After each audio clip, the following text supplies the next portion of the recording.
Support for the Capital Connection comes from United University Professions, representing 37,000 academic and professional employees at SUNY campuses and teaching hospitals across New York State. Frederick E. Cole, President, uupinfo.org.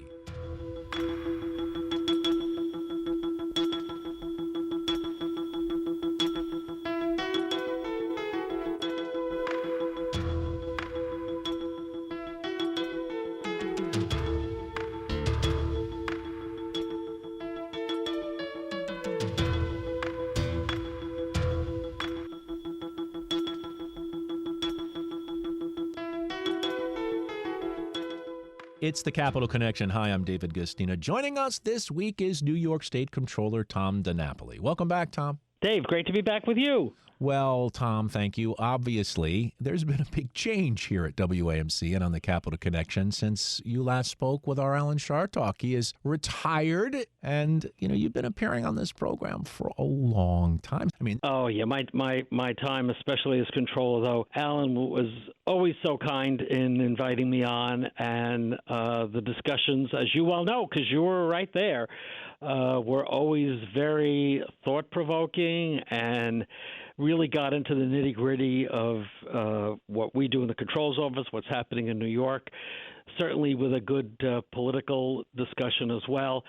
Now, that being said, David, Alan did have that tendency to throw a fastball at me every now and then, and sometimes I had to cringe a little bit, but he knew how to draw good conversation out of all of his guests, and I was just very honored that he always invited me back. And what he did to create the WAMC that we know and love today, monumental accomplishment. I don't know anybody else that could have done what he had done, and I just think it's wonderful that you've now picked up the reins because you were his sidekick. And many of the listeners may not realize, but when I'd be in the studio, you'd be there right next to Alan, keeping us all on track. So I can't think of anybody better prepared to keep the conversation going, to keep the focus on what's happening in the Capitol. So good luck to you on your voyage now, filling in those big shoes of Alan Chartock. But he's left all of us,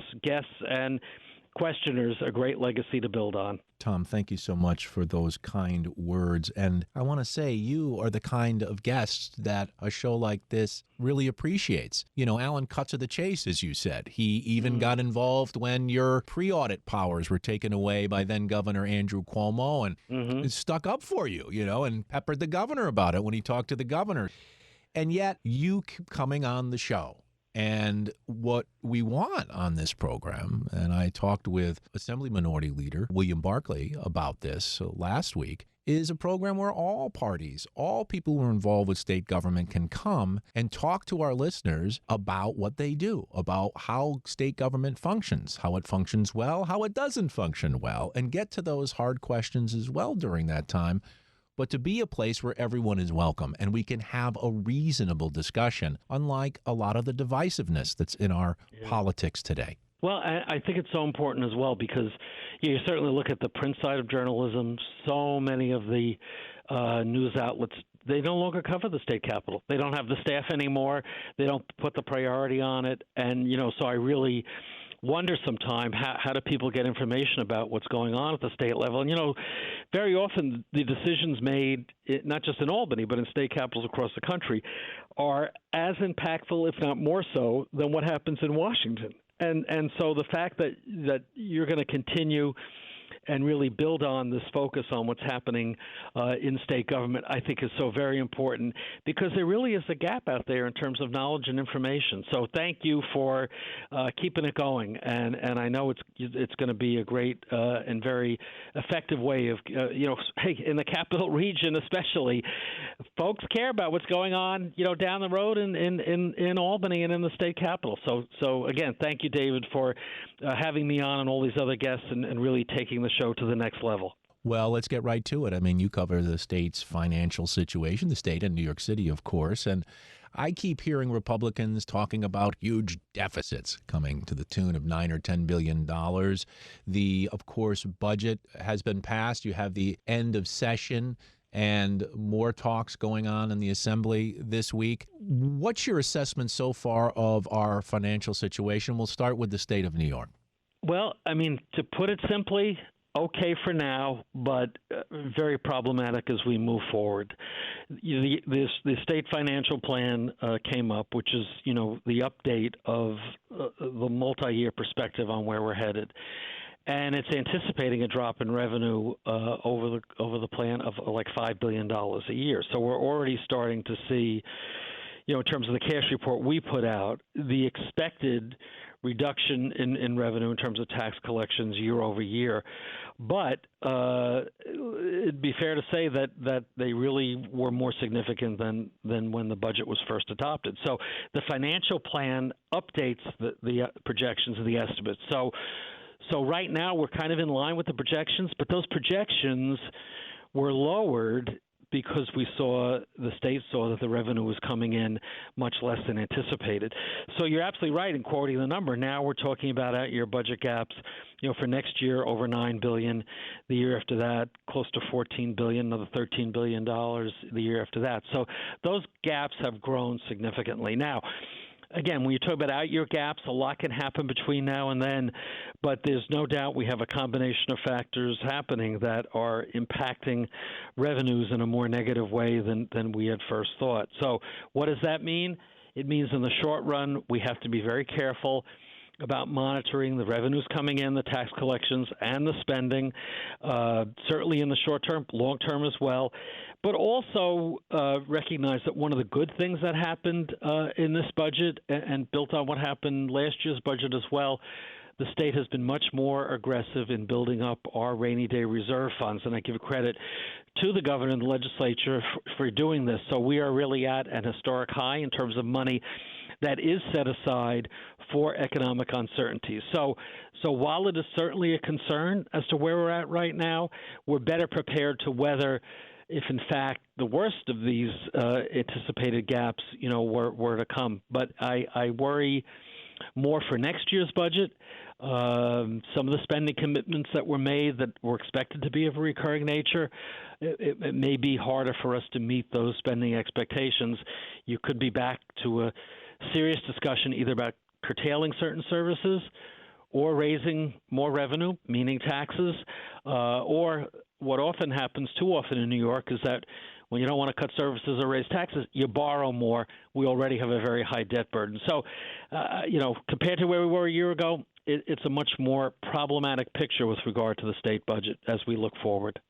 What triggers the rainy day fund? Is there some threshold that would make lawmakers reach into it? How does that process work, Tom? Well, there are different, we kind of use broadly the term, rainy day reserve funds, but there are statutory reserve funds which require an act of the legislature, and then there are the informal reserves where it really is money that doesn't require any formal triggering to release the money, and that really gives the executive, the governor, the kind of cushion that really gives maximal flexibility. My perspective, frankly, as Comptroller has been we should be doing more to build up the statutory reserves, the more formal ones, because those are more protected, because the informal ones could be used not for real emergencies, but just because there's a desire to enhance certain spending. So there's a broad category of reserves, though, which have been significantly built up. Something we talked about on past shows with Alan, New York really has been behind other states in terms of the percent that we have put aside for rainy day reserve funds. So this has been a very positive change that does enable us, to weather what could be a very challenging couple of years to come. So our reserves now, when you total them all up at the end of the fiscal year, it's going to be a little over $19 billion. So that's a pretty healthy combination of reserves that we may have to draw upon. Yeah, and it looks like you're fairly close to that in the out years, right? Yeah, but again, out years are out years, right? So there's a long way to see what actually is going to happen. I think one of the challenges is that many of the economists, and certainly in terms of expectations, even with the state's planning, is that we were going to be seeing a recession this year. Hopefully a short and shallow one, as the phrase is. Well, again, economic terms and definitions sometimes are a bit fluid, but I think it's fair to say everybody, the economists keep projecting the recession. It hasn't happened yet. Now, does that mean it's not going to happen? Hard to say. And certainly because coming out of the COVID close down and the economic damage, a lot of the traditional ways of analyzing and evaluating the economy have kind of been thrown out the window. So, you still have persistent inflation, not down to where it needs to be, interest rates, at higher levels than it's been for many, many years. People starting to be more conservative on spending, so we see that in terms of an impact on sales tax collections, the growth slowing there.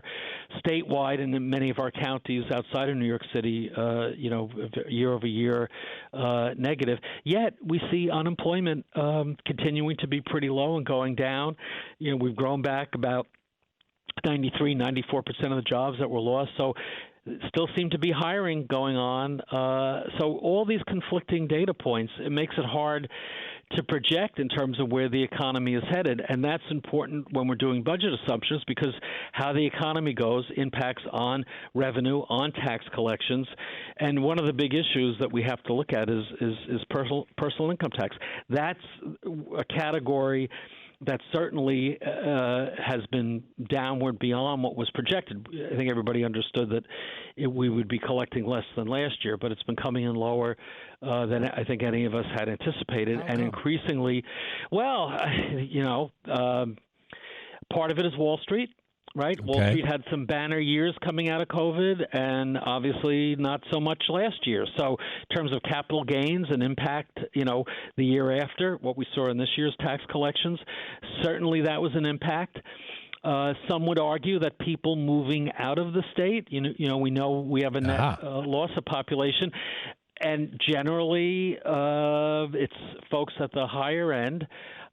We also, have to temper it because some folks are moving back and, more folks are becoming millionaires. The problem is, you lose a few billionaires, it does have an impact. So I think we need to also be more careful about monitoring what exactly is that issue of taxpayer migration. I personally don't think it's as severe as some of the critics say, but we can't be unmindful of it. Some of the folks that say, well, we could afford to lose, some of those folks. Well, at the end of the day, because we are a state most reliant on personal income tax revenue as our primary source of revenue, we want people to continue to be here and pay taxes.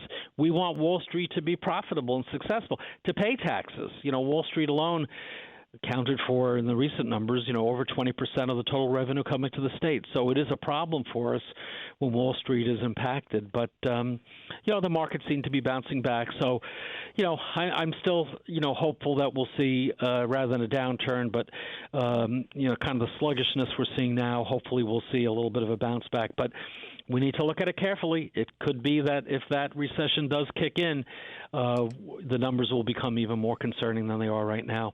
Am I hearing, if I'm correct, State Comptroller Tom DiNapoli, who's joining us this week on the Capital Connection, am I hearing you somewhat agree with the Republicans over the issue of outmigration and that we need to be careful of not letting too many folks leave the state? And if so, is that because they say the taxes are too high? Well, I think some of my friends on the other side of the aisle over-dramatize the point. But there is a valid point in there. There is a kernel of truth. I think people that leave for different reasons, taxes perhaps being one of them, but quality of life is an important issue. And certainly when you look from a downstate perspective, the city has had its struggles and challenges. Some of the folks, higher income folks, as we know, during COVID, left the city, but they didn't necessarily leave the state, right? So they ended up going to Long Island, Hudson Valley, whatever. So, the city, which is a very important economic engine for the state, has had similar struggles, in terms of their out-year budget gaps are growing in significance. Now, the city, like the state, has benefited from the bounce back. Their revenue has still been coming in on track, but the city also is facing some tough issues as far as out year costs. The city has had some big labor agreements. The good news there is that at least they know what the numbers are, but there are some costs attached to that. One of the big issues, more so for the city than the state, to an extent the state also, is this unanticipated cost, which is going to be in the billions of dollars to deal with the migrant and asylum seeker issue. Yeah, I wanted to talk about that with you. Yeah, I mean, that hadn't been planned for, and now now we're having to deal with it and spend money to deal with it. So, so besides the economic trends, you've got these unanticipated expenditures that puts added pressure. Well, so let's flip this. We just started about out-migration. Now you've got in-migration with asylum seekers, right? And there's this question, well, what do we do with these folks? The mayor, Adams of New York, was sending groups upstate. You had fights among different municipalities and counties, states of emergency, and all sorts of things going on, some welcoming them, of course.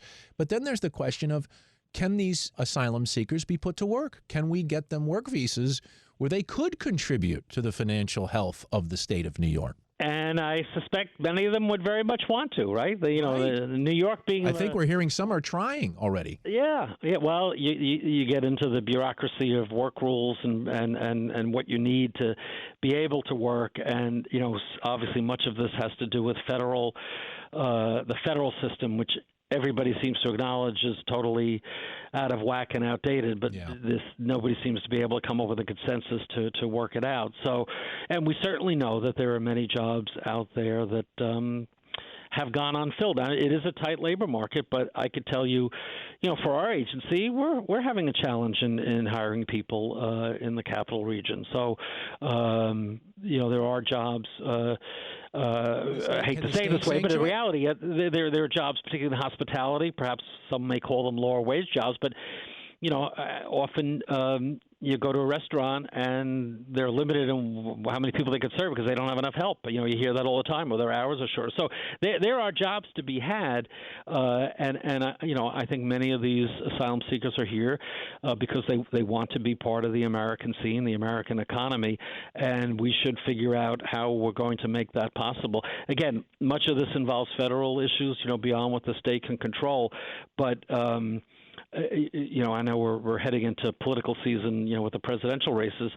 They've got to be focused on this. And in the short run, I don't think it's unreasonable, as the mayor has called for in New York City and the governor as well, to say, hey, to the feds, this is largely a federal problem that's being transferred to the states and localities.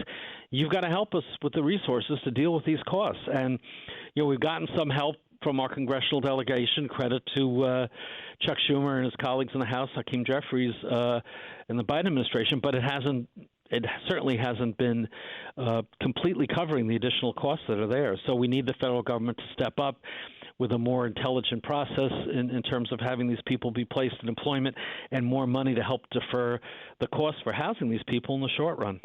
Well, and there's a whole other issue here that's involved and should be anticipated, right? And that's climate change. Think about it, Tom. The idea that there are going to be more hospitable places in our country where climate change isn't having the kind of destructive impact, perhaps even the Northeast.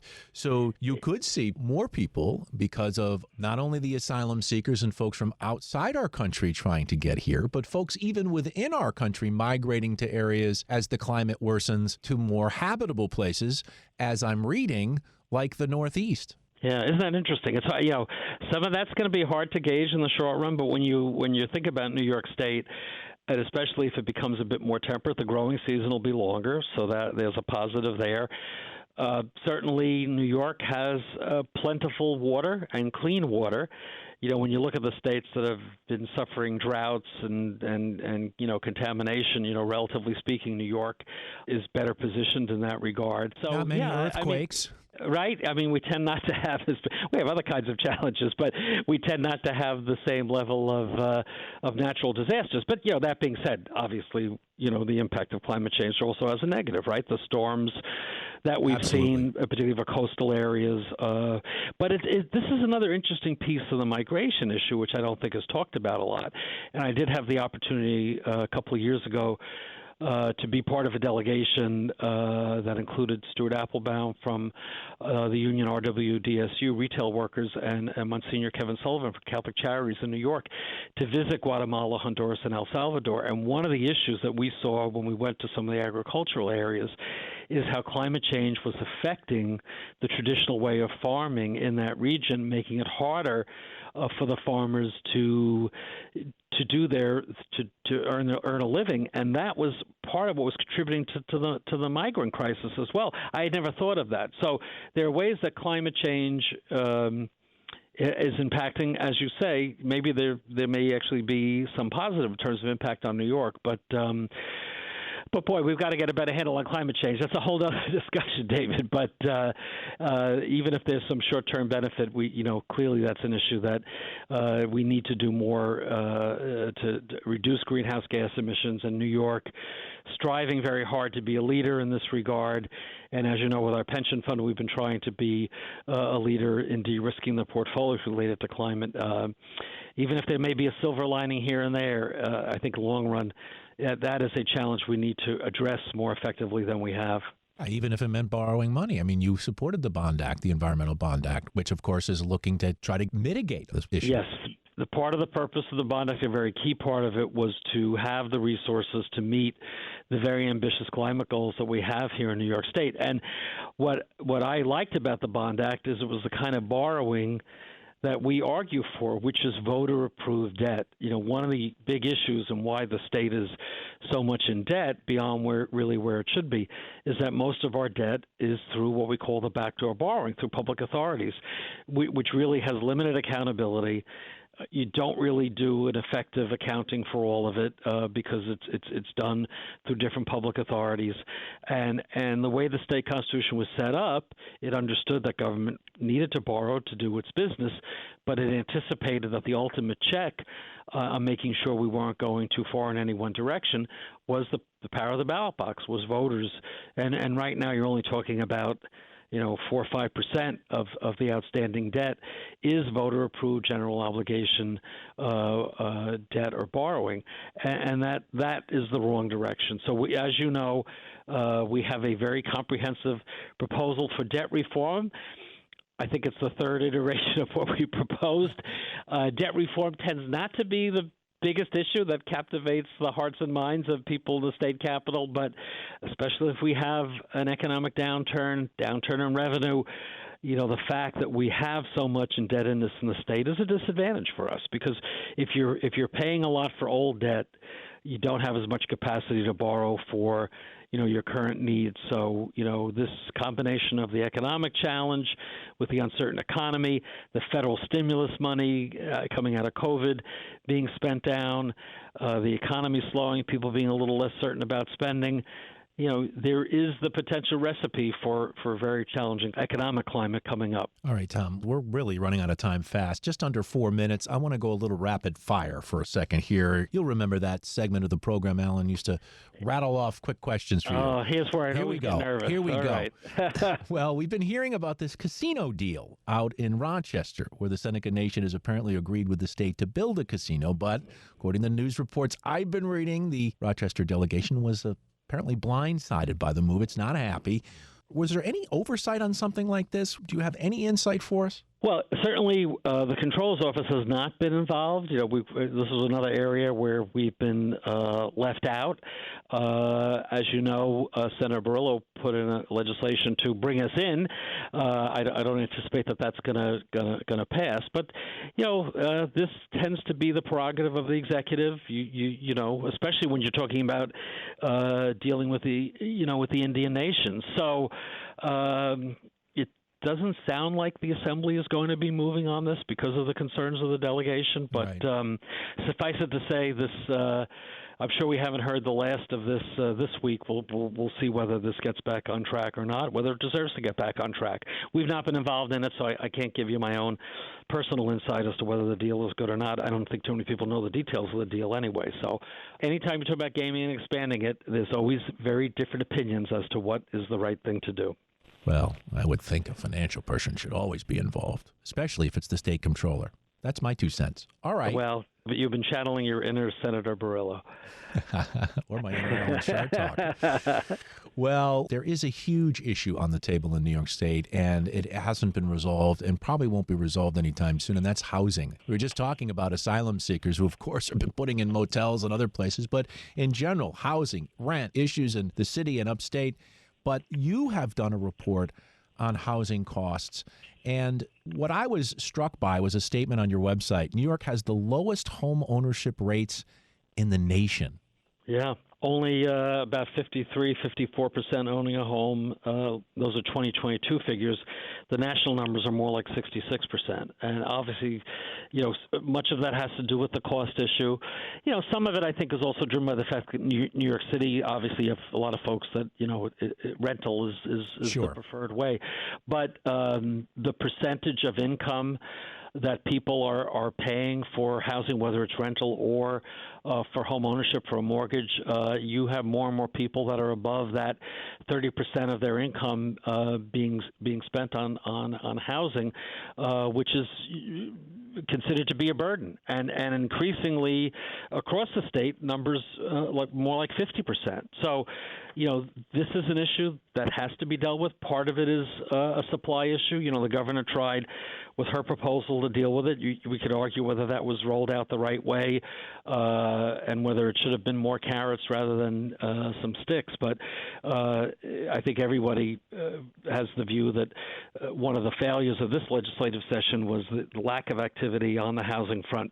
It will probably be at the top of the list, if not the very top, certainly in the top 3 of issues when the legislature reconvenes next year. I could go on and on and on. We just don't have any more time. We've been speaking with New York State Comptroller Tom DiNapoli. So much on the table left, Tom. I'm sorry, including artificial intelligence. Hopefully I won't be replaced by a robot by the next show. Never, never, never. We really appreciate it every time you come and join us and talk to us about the financial situation in New York State, and we very much look forward to your next visit. We'll do it again. And David, thank you for keeping the Capital Connection going strong.